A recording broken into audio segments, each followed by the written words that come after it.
Hello. So I have been reading so whenever I'm reading my Bible, every now and again, there's just these people that pop up, and I'm just like, we need more of that guy. We need more of that person, right? Certain traits or characteristics that I'm just like, that is so admirable. And I just wanted to, I guess, mention at least one of them right now. So recently I've been rereading in First Samuel, and Jonathan. Jonathan is such a cool guy, right?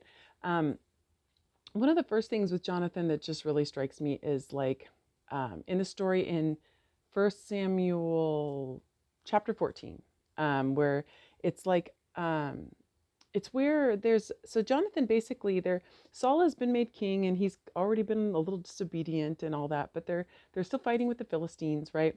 And I just love this chapter where it's just Jonathan is like, you can just tell he's kind of like a spirit led guy, right?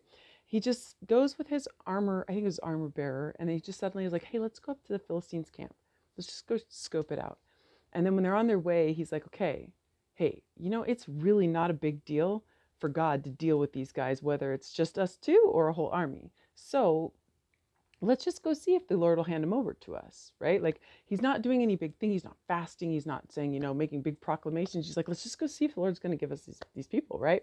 And so he's like, when we go over there, if they tell us to come up, then we know that God's handed him over to us, and let's just go kill him. We'll just deal with him then and there. And if they say we'll come down to you, then we know that the Lord has not handed them to us, right? And so we won't go up there. And it was just super simple, right? And he goes over there, lo and behold, they say, come up. So the Lord had handed him over to him, right? So Jonathan goes and he's striking the men down, and his armor bearers finishing him off.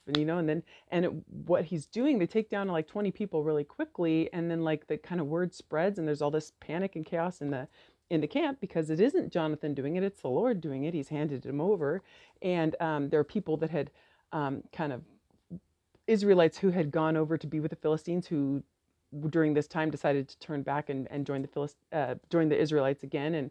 And so it was just like, and there was confusion in the Philistine camp.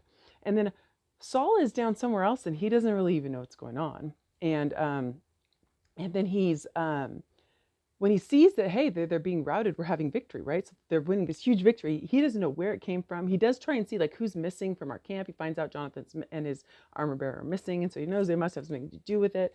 But he, instead of having the thankfulness and praising God and just being joyful and having that childlike faith like Jonathan had, he lays a burden, a heavy oath on everybody. And he's basically says, okay, the Lord has handed these people to us in battle, but he's like, nobody can eat or drink anything until, I think it said drink too, but nobody can eat anything until we defeat our enemies, right? And anybody who breaks this will be killed, right? So it's like not really a childlike faith thing anymore. It's I see the Lord's doing something, I'm gonna take control of it and make it happen. And then what happens is Jonathan doesn't know that oath has been made, and so he eats some honey, and then the blessing that came from his childlike faith is ended because of Saul's oath, right? And the blame falls technically on Jonathan because Jonathan broke the oath without even knowing an oath had been made. But there wasn't really a purpose for that oath to be made because God was already doing it, right? And when this happens and it comes out that he shouldn't have eaten that honey and that everybody else was fasting and they had been fighting for a long time up to this point, like people were already like worn out, and Jonathan speaks out against the wrong that was done and says, why would he make that oath? Look at, I had just a little bit of honey and look how bright my eyes are. Look how much it helped me feel strength.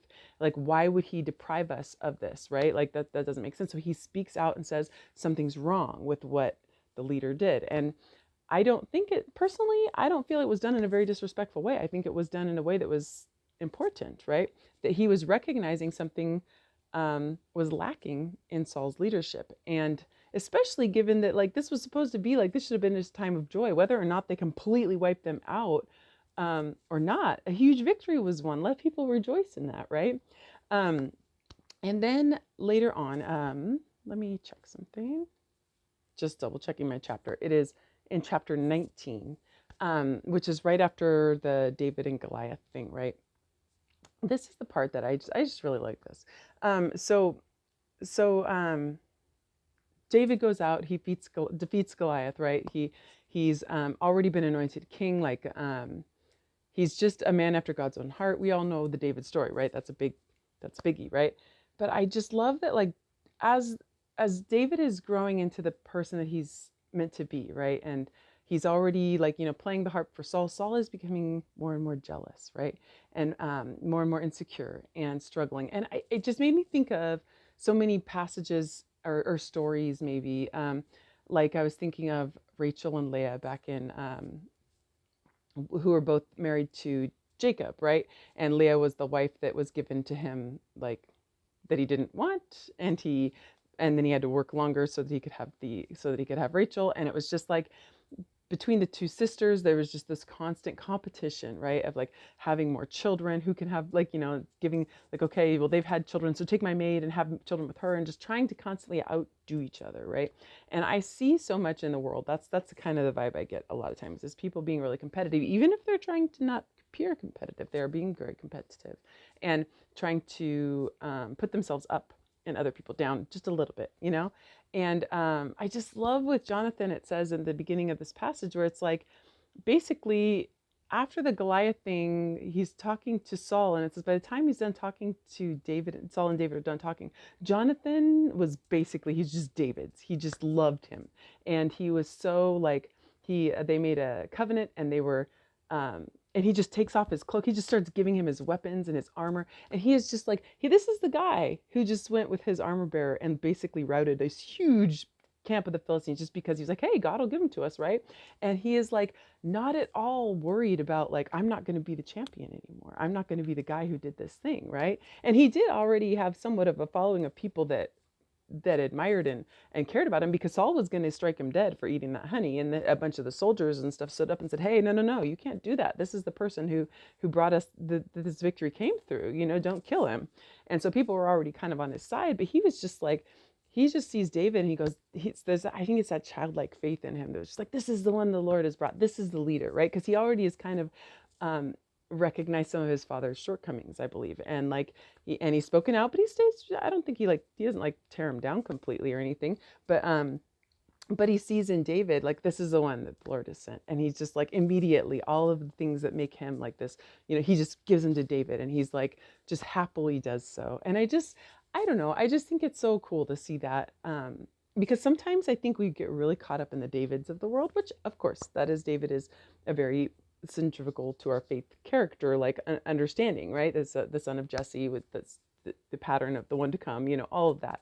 But sometimes it's like so important to, like, notice the little side characters, because we all, like, no, like, I guess especially in our culture, we all want to be, like, we're all raised to be exceptional, right? But if everybody's exceptional, then there's nobody exceptional, because there's no exception anymore, right? Like, if everybody's the top, then there's no top anymore.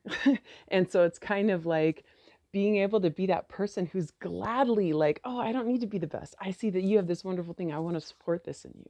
And I don't care if anybody notices me anymore. And I love that, because I think that there's a drought of that kind of person who's able to see in other people something that is good and build it up, right? And not even concerned, like, not be concerned about losing their own face in it, right? Like, in a workplace, I've seen that so many times, where I struggled in a workplace, and it was just like, everybody's constantly trying to get their own promotions, like, and like, it was so rare that anybody would ever, like, help a person who'd been trying to promote and was, like, struggling with something, and, like, promote them, like, say, well, hey, did you talk to this person? Like, they're usually are, like, the only people who talk about it is the ones who are wanting to promote themselves. And it's just something that I think we get used to, that feeling like the exceptional person. Like, we all want to be that. We all want to be this. And that's just so not what we're supposed to be. We're not called to be that. The Lord may raise us up to do whatever he wants to do with us, right?